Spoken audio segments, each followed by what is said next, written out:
যুক্তরাজ্যে বসবাসরত চট্টগ্রামের ফটিকছড়িবাসীর সংগঠন ফটিকছড়ি কমিউনিটি ইউকের উদ্যোগে রামাদানের তাৎপর্য শীর্ষক আলোচনা সভা ও ইফতার মাহফিল অনুষ্ঠিত হয়েছে। ফটিকছড়ি কমিটি প্রত্যেক বছর ন্যায় এবছরও ইফতার মাহফিল আয়োজন করছে। আর ফটিকছড়ি কমিটি এখানে ভ্রাতৃত্বের বন্ধনে আবদ্ধ হয়ে এই কাজটা করে যায়। আমরা সবাই একত্রিত হতে পেরে ফটিকছড়ি কমিউনিটি ইউকের আহ্বায়ক কমিটির পক্ষ থেকে আমি সবাইকে শুভেচ্ছা এবং স্বাগতম এবং মুবারকবাদ জানাচ্ছি।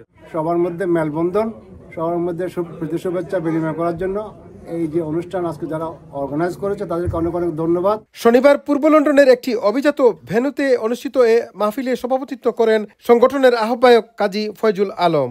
সূচনা বক্তব্য রাখেন সংগঠনের সদস্য সচিব শেখ মোহাম্মদ নাসের। পবিত্র কোরআন থেকে তেলাওয়াত করেন শেখ নাফে। এতে রমজানের তাৎপর্য নিয়ে আলোচনা করেন সাইয়েদ মোহাম্মদ ইমরান। আপনারা জানেন ফটিকছড়ি হচ্ছে বাংলাদেশের লার্জেস্ট উপজেলা। এই উপজেলার চট্টগ্রামবাসীদের নিয়ে আজকের যে চমৎকার ইফতার আয়োজন, এই আয়োজনে আমরা অংশগ্রহণ করতে পেরে অনেক বেশি আনন্দিত। আপনাদের উপস্থিতি আমাদের অনুষ্ঠানকে অনেক সুন্দর করেছে এবং সাফল্যমণ্ডিত করেছে বলে আমি স্বীকার করি। ধন্যবাদ। আশা করি চট্টগ্রামবাসী সহ প্রত্যেক মেহমান সহ আমরা ইউকের মাটিতে এইভাবে একতাবদ্ধ হয়ে প্রত্যেকটি প্রোগ্রাম সফলভাবে সম্পন্ন করতে পারবো। এ মাহফিলের সার্বিক তত্ত্বাবধানে ছিলেন সংগঠনের আহ্বায়ক কমিটির নেতৃবৃন্দের মধ্যে আজমল করিম জুয়েল, সরোয়ার হোসেন, এমদাদ হোসেন, এসপি মাসুদ, নুরুল আলম, মাসুদুর রহমান, ইব্রাহিম জাহান, সৈয়দ রাসেল ও Mohammad Yakub. Chowdhury Murad, NRB TV news, London.